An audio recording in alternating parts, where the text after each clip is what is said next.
KONDOSAN. Once upon a time, in a faraway country, a mother duck sat on her nest, patiently waiting for her 6 eggs to hatch. One day, she noticed that one of the eggs was bigger than the others. I'm pretty sure that the ducklings that come out of this egg will be the most beautiful ducklings that anyone has ever seen.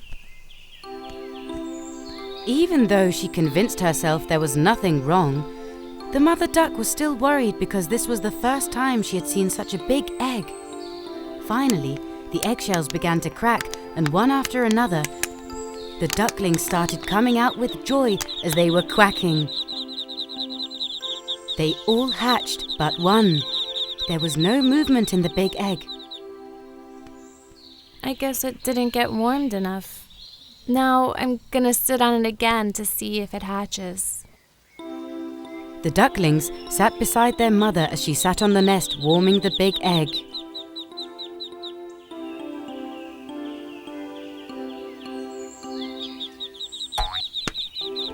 Finally, the egg hatched.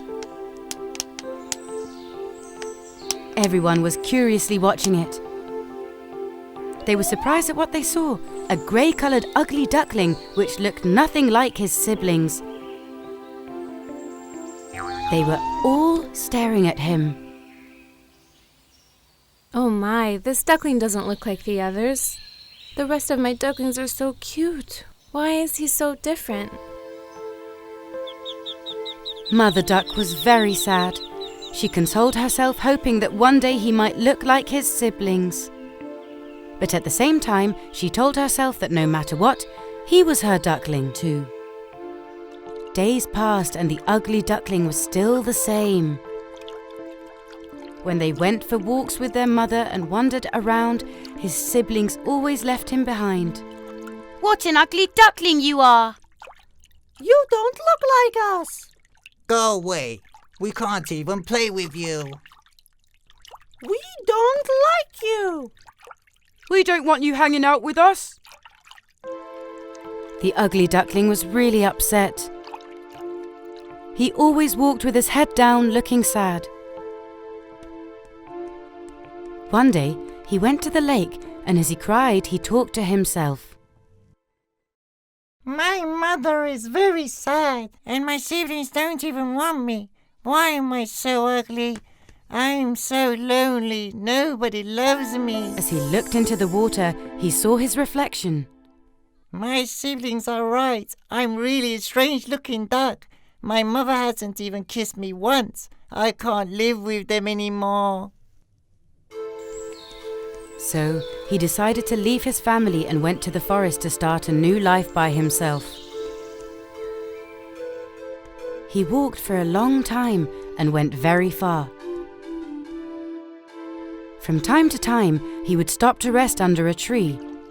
If he found a body of water, he would swim to continue on his journey. Days and months passed, and the weather got colder. The ugly duckling was shivering and couldn't even find a decent meal. It also started snowing so much that the whole forest was now all white. He could barely walk. Luckily, that's when he spotted a farm. Excited, he went inside the coop. But the hens didn't want him either. What kind of duck are you? Get out of our coop, now! He spotted a doghouse in the farm. When he tried to go in, a huge dog confronted him. Hey, where do you think you're going? This isn't your house. Who said that we are friends? This time, the poor ugly duckling wanted to go inside the barn. We sure don't want to see an ugly duckling like you among us. Your face is so ugly that we might stop producing milk altogether. Get out! At that time, the owner of the farm was looking out the window. She felt sorry for the ugly duckling, shivering and running from place to place, seeking shelter. The lady dried him and wrapped him up with a clean towel and brought him inside the house. She then placed him next to the fireplace so he could warm up. Thank you for taking me in, ma'am. You warm up now, duckling. Let me bring some food for you. The lady also had a house cat. He was staring at the ugly duckling from afar. The cat got very jealous because his owner was now taking care of the duckling. While the ugly duckling was trying to warm up by the fireplace, the cat got close to him to taunt and scratch him. The poor ugly duckling had to endure the cat's taunting a few days. He just wanted to rest and be able to eat something to regain his strength. After some time, the ugly duckling decided to leave. Thank you for having me as your guest, ma'am, but I need to go now. I do not wish to impose on you or cause any trouble.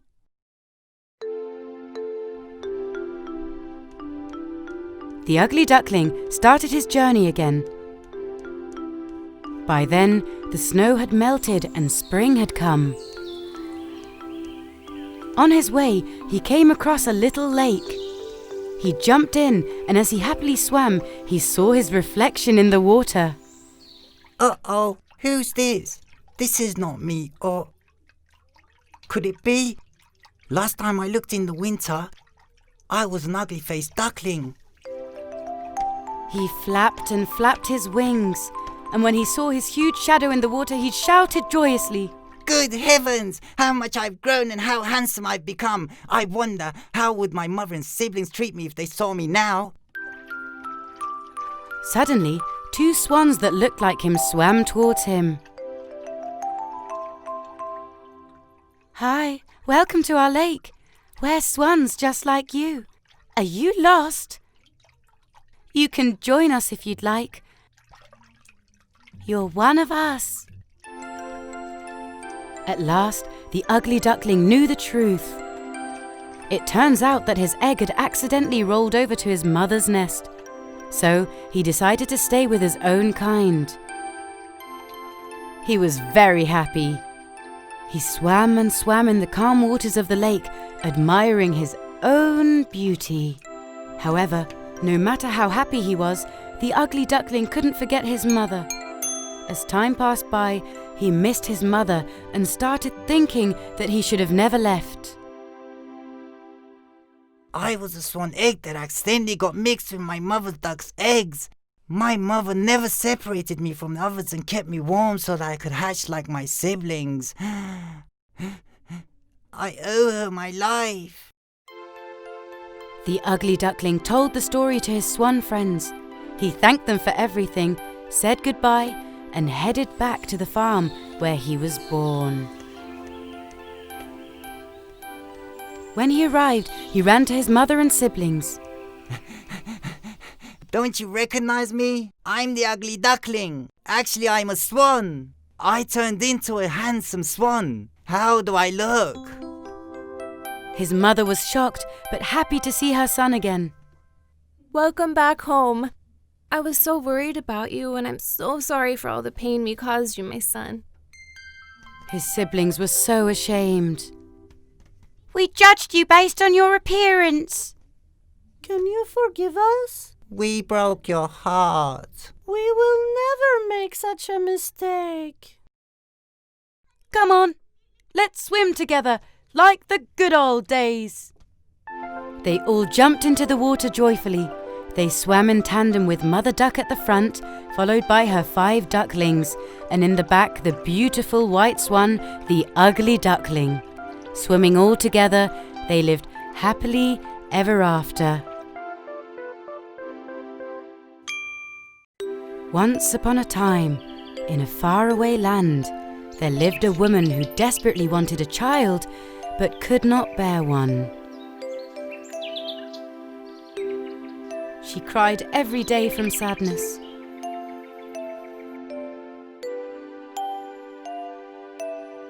One day, as she cried, a fairy appeared before her.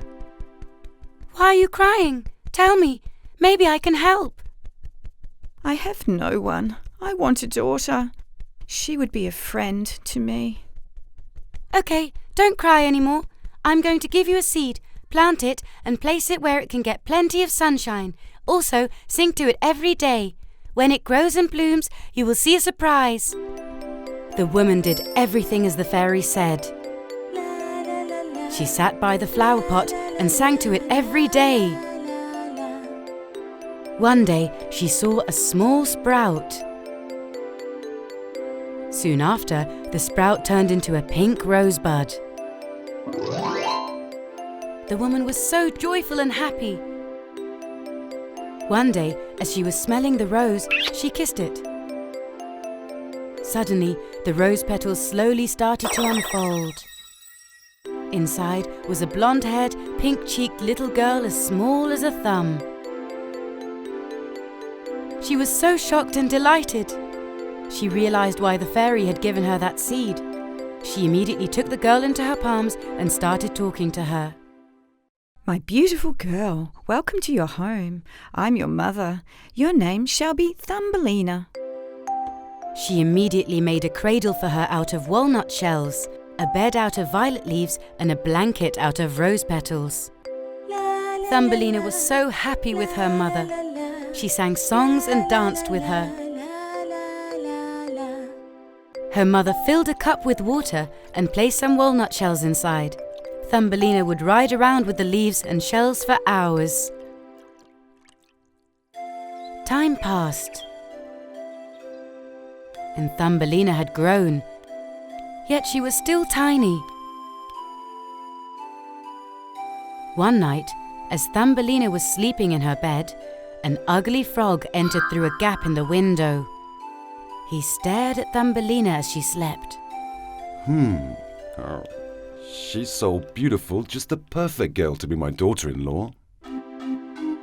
He slowly picked her up and placed her next to the pond in the garden. His son immediately ran towards his father. This girl who is to be my wife is so beautiful, Father.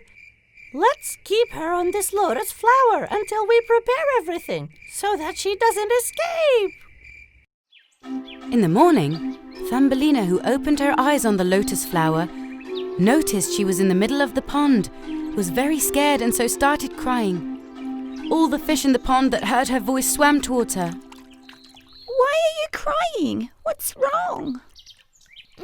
What am I doing here? I was happily sleeping in my bed. I opened my eyes and I'm here. I want to go home to my mother.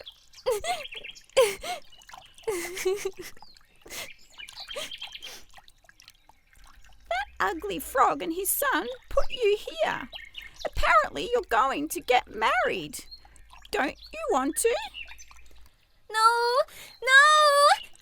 Help me, please!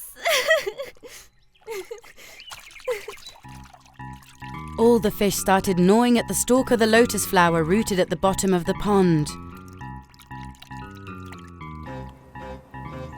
As the stalk broke, the lotus started drifting with the wind. It floated all the way to the side of the pond. But this time, a beetle living on the tree saw Thumbelina. Oh, an interesting insect that doesn't look like us. Let me take it home so my friends can see it too. He immediately grabbed Thumbelina and took her to his home in the tree. His friends were very surprised. It looks just like a human. Take her away. We don't want her in our home. The beetle thought he had upset his friends, so he took Thumbelina and left her in the forest. Thumbelina, who was incredibly hungry and thirsty, was trying to drink water from the flowers. Since she couldn't find anything to eat, she felt weak. The weather was also extremely cold, so she started shivering. Her clothes were even for summer. She walked for a long time to find some shelter. Finally, in front of a small pile of soil, a door appeared. She knocked on the door with joy. An elderly lady mouse opened the door. I'm very cold and very hungry. Please take me into your home. And who are you? My name is Thumbelina. I'm gonna tell you everything that has happened. But first, can you please take me inside? I'm so cold. Come on in, beautiful Thumbelina. When she went in, Mrs. Mouse fed Thumbelina until she was full. And she told Mrs. Mouse everything that had happened to her one by one. As they were living together, one day, someone knocked on the door. They had a visitor. Oh, welcome, Mr. Mole. Thank you.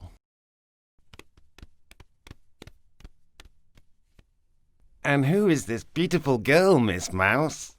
Let me introduce you. This is Thumbelina. We live together now.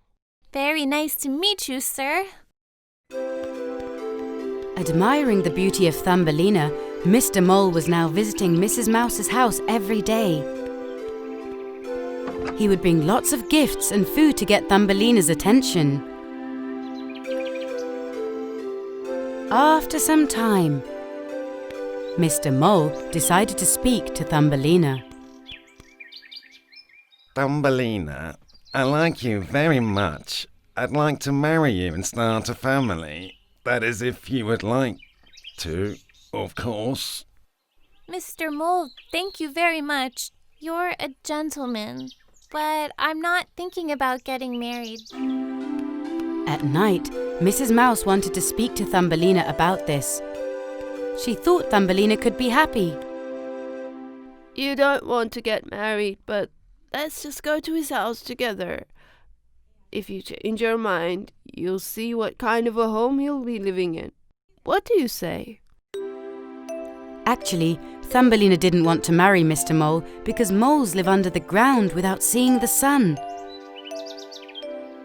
This was not appropriate for her.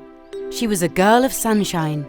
Thumbelina didn't want to break Mrs. Mouse's heart, so she followed her and headed straight to Mr. Mole's home. But before they got there, they saw an unconscious pigeon on the way. Thumbelina ran right over to it. She wanted to know what had happened. When she carefully examined it, she realized that the pigeon's wing was injured. She rushed back home, grabbed the first aid kit, and returned to the unconscious pigeon. She dressed the wound and wrapped it tightly. The white pigeon that opened her eyes even managed to drink some water. I'll never forget your kindness, Thumbelina. One day I will help you too. At night, Thumbelina talked to Mrs. Mouse. Dear Mrs. Mouse, there are a few things I need to tell you. First of all, I don't want to marry Mr. Mole. He belongs to the underworld and me on Earth to the sun. Also, thank you so much for everything you've done for me. You saved my life, but I miss my mother and my home very much. I will ask the pigeon to take me home as soon as she heals. Okay, Thumbelina, as you wish, as long as you're happy. Anyone in my place would have done the same. It's been a pleasure to meet you. Same here, Mrs. Mouse. I will miss you very much. A few days later, the pigeon was healed. I'm better now, Thumbelina, and I need to go. Do you need anything? Yes, I would like to ask you to take me home. Can you do this for me? With pleasure. Thumbelina bid farewell to Mrs. Mouse and climbed on the pigeon's back. They flew up in the sky. In order to not fall from the wind, Thumbelina held on tightly to the pigeon. They finally arrived at Thumbelina's house. Mrs. Pigeon dropped her off among the flowers in the garden, and she thanked her again as she soared towards the sky. Thumbelina, who was finally home after months of being away, ran to her mother and gave her a big hug. Her mother was overjoyed. God, what a beautiful day. I'm so happy. We're finally reunited. Welcome, my beautiful girl. I've missed you very much. I've missed you too, Mother. I'll tell you everything I've been through. let's never be apart again, okay? After all that had happened, Thumbelina never went far from the home. And she played with the flowers in the sunny garden. One day, she noticed a very special, sparkling, beautiful flower like the sun. Wow, what a different flower. I don't think I've ever seen it around here. Thumbelina jumped from flower to flower and approached that flower. And right at that moment, the petals of the sparkling flower opened up. Thumbelina, who saw a handsome tiny man just like herself, was shocked. Oh, who are you? I'm this garden's fairy. And you, beautiful girl, who are you? My name is Thumbelina. My mother chose this name because I'm so tiny. This is our garden, but I've never seen you here before. Both the flower fairy and Thumbelina had never come across anyone their own size. With this astonishment, they liked each other at the first glance. As time passed, they would wander around the garden, play games and spend time together. And one day... Thumbelina, I'd like to ask you something. Will you marry me? Thumbelina was very happy upon hearing his proposal. Because finally someone who she loved to spend time with, whom she could always live with among the flowers, and if she married, could live close to her mother, had proposed to her. Of course, my prince. As a wedding gift, the flower fairy sprinkled Thumbelina with fairy dust, and all of a sudden, Thumbelina had wings. The flower fairy and Thumbelina lived happily ever after in her mother's garden.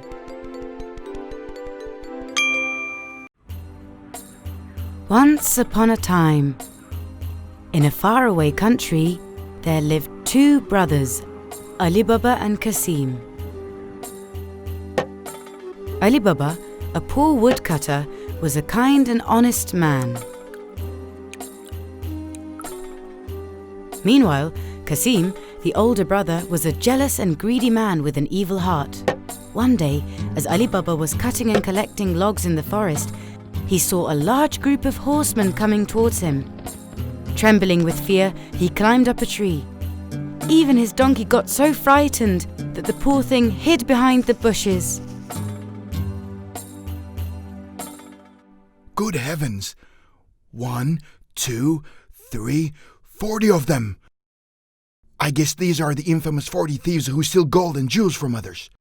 I had better stay up here until they are gone. Ali Baba curiously started to watch the 40 thieves. The leader of the thieves got off of his horse in front of a rock and shouted, "Open sesame!" With a loud crashing sound, a big rock that served as a door opened up and the men entered the cave. I had better not climb down the tree, I'll just wait here. They all had saddlebags. They probably keep the stolen goods inside the cave. Oh God, help me. Frightened and bewildered, Ali Baba didn't move a muscle and remained silent.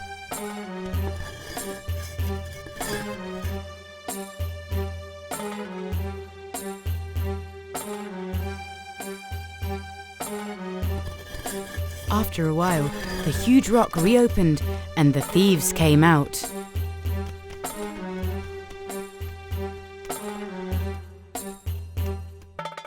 Close sesame! The thieves left, riding their horses again. Though Ali Baba was afraid, he was extremely curious.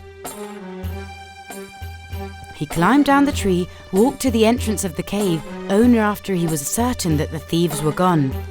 He said the magic words. Open sesame! The cave's door opened with a rumbling sound. Wow! It opened when I said the magic words too. Ali Baba entered the cave a little hesitant. It was dark inside. A narrow passage led to the depth of the cave.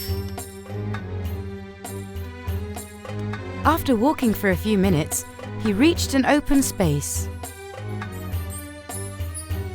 This was where the thieves kept all their treasure. Ali Baba was amazed by what he saw. He couldn't believe his eyes. All the gold, jewels, and coins the thieves had stolen were piled up. He was so astonished. Gosh, this is where they keep the stolen goods. What a big treasure. God knows from where and whom they stole all this. Whatever, I'm taking a sack full of this and leave before the thieves come back.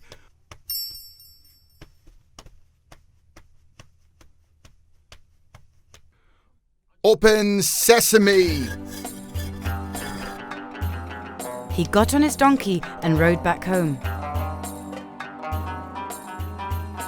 When he got home, he told his wife everything. She rejoiced immensely at their great fortune, but was also very nervous. Ali, these gold coins are not ours. I think we should bury them. We'll figure out what to do with them later. You're right, I guess, but I wonder how much gold we have here. So do I. Should we count it? Counting piece by piece is no good. Ask my brother Kasim to lend us his scale. We'll weigh them and then hide them. The next day, Ali Baba's wife went to Kasim's place to borrow the scales. Good morning. Can I borrow your scales? Kasim's wife was a very curious woman, so before handing the scale to Ali Baba's wife, she placed chewing gum underneath the scale pans. She wanted to know what they were going to weigh. When Ali Baba's wife returned home, she handed the scales to Ali Baba and they started to weigh the gold. And then they buried them in the garden as they had agreed. The next day, they returned the scales without noticing that a golden coin was stuck to the gum underneath the pan. Both Kasim and his wife were surprised when they found the gold coin. Good heavens! Where did my brother find these gold coins? I have no clue. I thought they would weigh flour or something else, but they were weighing gold. I have to find out. I'll get the truth out of him. Since he was a greedy man, he rushed to Ali Baba's house to find out where he had gotten the gold coins. Hi, Ali. Something weird happened. I found a gold coin stuck to one of the scale pans. You are a poor woodcutter. Where did that gold coin come from? Ali Baba did not want to answer at first. But since he couldn't lie, he told his brother everything. Knowing how greedy his brother was, he warned him in advance. Don't you dare go there! Those gold coins are not ours. The thieves could kill us if they found out. All right. You're such a coward. That's why you are and you'll always be a poor woodcutter. Since Kasim loved money and gold so much, he ignored his brother's warning. He got 2 donkeys and rushed to the cave Ali Baba told him about. Open sesame! The door immediately opened. He was so mesmerized by all the gold before him that he started rolling on the heaps of gold. Hooray! I am rich! I am rich! Hooray! I am rich! He loaded the crates with gold and walked to the exit. But once there, he couldn't remember the magic words. What am I going to do now? Was it rice? Open rice. No, wheat it must be. Open wheat. Could it be potato by any chance? Open potato. I got it this time. Open tomato. Oh no! It won't open. What was it? Kasim tried his hardest to remember the magic word when suddenly the door opened. thieves were back. They caught Kasim red-handed. Who are you? What are you doing in our cave? How did you get in? My name is Kasim. I am Ali Baba's older brother. He told me about your cave and sent me to get more gold. Please forgive me. I am innocent. Go get Ali Baba instead. Despite what he said, the leader of the thieves tied Kasim with a rope. Now, tell me where I can find this Ali Baba. Scared out of his mind, he did as he was told. The leader of the thieves didn't want anybody to know about their secret cave, so he wanted to find Ali Baba to imprison him in the cave. Kasim didn't return that day, so his wife was concerned. She went to Ali Baba's house and told him that Kasim hadn't come back. She was very sad. Ali Baba suspected what might have happened. Right before leaving, he noticed there was a cross painted on his door. What is this sign? I think I know what it is. I'll be right back. Being a clever woman, Ali Baba's wife understood that the thieves had marked their house. So she came up with a plan. She painted a cross sign on every door in the neighborhood in order to confuse the thieves. At midnight, when the thieves came to the neighborhood to get Ali Baba, they saw that every single door was marked with a cross. They couldn't tell which was Ali Baba's place. All the doors are marked. We can't find Ali Baba. We have to get back. The next day, the leader of the thieves found out exactly where Ali Baba lived. He hid his gang of thieves in 40 barrels and filled the 41st barrel with oil. He knocked on Ali Baba's door. Good evening. I'm an oil merchant. I come from very far. Can you let me spend the night here? In return for your kindness, I'll give you a barrel of oil. Being the kind-hearted man Ali Baba was, he wanted to help, so he let him in. Sure, come on in. We were about to have supper. You are welcome to join us. They sat at the table. While Ali Baba and the leader of the thieves were eating, Ali Baba's clever wife grew suspicious of the man. She went down to the cellar and checked the barrels. Are you in there? Yeah, is it time? Shall we come out? Not yet. Wait for my instructions. Ali Baba's wife realized what was going on and rushed to the kitchen. She boiled some oil in a pot and poured it onto one of the barrels. The thief that was hidden in the barrel screamed in pain when he got burned and ran out of the house. This alerted the other thieves, who also left the house upon hearing the screams. Only the leader of the thieves remained, but he was also scared now and directly gave the order. Get out of the barrels now! It's time! To his surprise, he saw Ali Baba's wife holding a scoop full of boiling oil standing in his way. To avoid the same fate of his gang, as he tried to escape, Ali Baba and his son caught him and tied him with a rope, and they turned him into the authorities. Now it was time to save his brother Kasim. Ali Baba rushed to the cave. Open sesame!